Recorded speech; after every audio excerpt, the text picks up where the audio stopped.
Hello friends, Ranjita রান্নাঘরে তোমাদের সবাইকে স্বাগত জানিয়ে শুরু করছি আজকের রেসিপি। আজকে তোমাদের এই কলা দিয়ে একটা দুর্দান্ত স্ন্যাক্স রেসিপি শেয়ার করব। তো তার জন্য এখানে আমি অনেকগুলোই কলা নিয়েছি। তো এখানে আমার এতগুলো কলা লাগবে না, তো এখান থেকে আমার যতটুকু কলা লাগে আমি নিয়ে নিচ্ছি। তো রেসিপিটার জন্য দেখো আমি এখানে 4টে মতন কলা নিয়েছি, আর যেগুলো লাগছে সেটা হচ্ছে গুড়। তো এখানে একটু পাতলা গুড় আছে, আর আছে নারকেল কোড়া, আর লাগছে এখানে আটা। তো ফ্রেন্ডস চলো এবারে রেসিপিটা শুরু করা যাক। তো এখানে আমি নিয়েছি একটা বাটিতে 1.5 বাটি আটা। তো কলা আর গুড় আর নারকেলটা তো আমি এখানে একটা মিক্সির জার নিয়েছি, তো এই জারের মধ্যে কিন্তু দিয়ে দেব।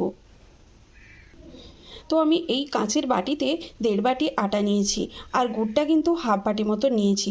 যেহেতু কলার মধ্যে একটা মিষ্টি ভাব থাকে, তার জন্য একটু গুড়টা কম নিয়েছি। তো চলো এবার এটা মিক্সি জারের মধ্যে আমি নিয়ে নিই।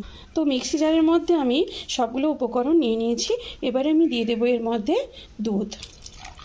তো এখানে দুধটা আমার কিন্তু আগে থেকেই গরম করে ঠান্ডা করে রাখা ছিল। তো এখানে আমি 1 গ্লাস দুধ দিয়ে দিলাম। তো এখানে আমি দিয়ে দেব সামান্য একটু মিষ্টির ব্যালেন্সের জন্য সামান্য একটু লবণ, আর দিয়ে দেব হাফ চামচ বেকিং পাউডার, আর দিয়ে দেব সামান্য একটু ভ্যানিলা এসেন্স। তো ফ্রেন্ডস এই রেসিপিটা কিন্তু বাচ্চাদের টিফিন বক্সে তোমরা দিতে পারো। অনেক সময় বাচ্চারা কলা খেতে কিন্তু অনিচ্ছুক হয়, বা তারা কলাটা খেতেও পারে না। তোমরা যদি এইভাবে বাচ্চাদেরকে বানিয়ে দাও এই রেসিপিটা, তো তারা কিন্তু খুব অনায়াসে খেয়ে নিতে পারে। তো চলো এটাকে একটা পেস্ট বানিয়ে নিই। ফ্রেন্ডস দেখো আমার কলার পেস্টটা কিন্তু হয়ে গেছে, আর পেস্টটা দেখো একেবারে কিন্তু আমি প্লেন করে পেস্ট করেছি। তো এবার এই কলার পেস্টটাকে আমি আটার মধ্যে দিয়ে দেব। তো এই রেসিপিটা কিন্তু তোমরা খুব তাড়াতাড়ি করতে পারে, 5 থেকে 6 মিনিটের মধ্যে কিন্তু এটা বানানো হয়ে যাবে। এবারে এটা আমি একটা হাতা নিয়েছি, হাতার মধ্যে হাতা দিয়ে এটাকে ভালো করে কিন্তু আটাটাকে মিক্স করে নিতে হবে। তো ফ্রেন্ডস এই রেসিপিটা তোমাদের কাছে যদি একটু ভালো লেগে থাকে তো আমাকে একটা লাইক করো, আর চ্যানেলটাকে সাবস্ক্রাইব করে আমার পাশে থেকো। আর হ্যাঁ, ভালো লাগলে কিন্তু কমেন্ট করতে একদম ভুলো না। তোমরা যারা আমাকে সাপোর্ট করছো তাদেরকে অনেক অনেক ধন্যবাদ, আর আমিও কিন্তু কথা দিচ্ছি তোমাদেরকেও সাপোর্ট করব। তো চলো ফ্রেন্ড, এইভাবেই কিন্তু আটাটাকে ভালো করে মিক্স করে নিতে হবে। তো দেখো ফ্রেন্ডস আমার কিন্তু ব্যাটারটা সম্পূর্ণ রেডি হয়ে গেছে, আর ব্যাটারটা একটু পাতলা করেই করতে হবে, যেরকম কেকের ব্যাটার হয় তো সেই রকমভাবেই বানাতে হবে। আর এখানে কিন্তু তোমাদের আরেকটা কথা বলি, এখানে আমার সামান্য একটু জল লেগেছিল। তো এখানে আমার সামান্য একটু জলের প্রয়োজন ছিল, তো আমি একটু জল দিয়ে অ্যাড করেছিলাম। তো এখানে দেখো আমি ওভেনের মধ্যে বসিয়ে দিয়েছি ননস্টিক কড়াই। তো তোমরা তাওয়া থাকলে ননস্টিকও বসিয়ে দিতে বানিয়ে নিতে পারো, ননস্টিক তাওয়াতেও তোমরা এটা বানাতে পারো। তো তাওয়াটা গরম করে নিয়েছি হালকা করে, জাস্ট একটু সামান্য আমি একটু ঘি ছড়িয়ে দেবো। তো ঘির পরিবর্তে তোমরা তেলেরও ব্যবহার করতে পারো, সাদা তেলের ব্যবহারও করতে পারো। তো ঘিটা আমি দিয়ে দিলাম। তো এবারে অল্প করে জাস্ট ব্যাটার নিয়ে, তো দেখো আমার কড়াইটা কিন্তু গরম হয়ে গেছে।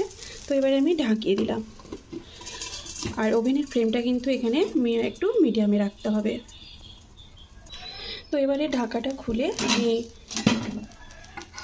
কেকটাকে উল্টে দিচ্ছি। তো তোমরাও কিন্তু এইভাবে প্যানকেক বানিয়ে নিতে পারো। তো কেকটাকে আমি উল্টে দিলাম। তো দেখো তোমরাও কিন্তু এইভাবে প্যানকেকটা বানিয়ে নিতে পারো। তো খুবই খুব সহজেও বানানো যায়, আর খুব তাড়াতাড়িও হয়। তো এইভাবে কিন্তু আমি সবগুলো প্যানকেক বানিয়ে নেব। তেলটা দিয়ে দিয়েছি, তেলটা গরমও হয়ে গেছে। তো এবারে আমি অল্প করে ব্যাটারটা দিয়ে দিচ্ছি। ব্যাটারটা দিয়ে আমি এই ঢাকাটা লাগিয়ে দিলাম, আর ওভেনের ফ্লেমটা স্লোতে রেখেছি। এবারে তোমাদের ঢাকাটা খুলে দেখাই। তো দেখো জাস্ট এইরকমই হবে। ঢাকাটা লাগিয়ে দিলে কি হবে, কি সুন্দর কেকের মতন ফুলে যাবে। তো এবারে আমি তোমাদের উল্টে দেখিয়ে দিচ্ছি।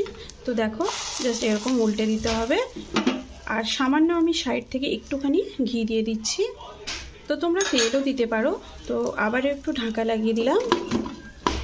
তো এইভাবে কিন্তু সবগুলো কটা কেক বানানো হবে। দেখাবো উল্টে দিতে। তো দেখো উল্টে দেওয়ার পরেও কি সুন্দর ফুলে এসছে, আর সহজে উঠে যাচ্ছে। তো দেখো জাস্ট এইরকমভাবে হবে। তো এবারে আমি এটা আমার হয়ে গেছে। তো এটা আমি তুলে নিচ্ছি কড়াই থেকে।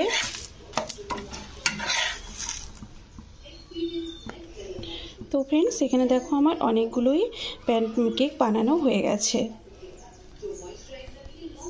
এখানে তোমরা যদি একটু বেশি মিষ্টি খেতে চাও তো এখানে দেখো আমি একটু গুড় নিয়েছি, তো লিকুইড গুড় নিয়েছি। তো গুড়টা জাস্ট এইভাবে একটুখানি ওপর থেকে ছড়িয়ে দিয়ে খাবে, দেখবে খুব সুন্দর লাগবে।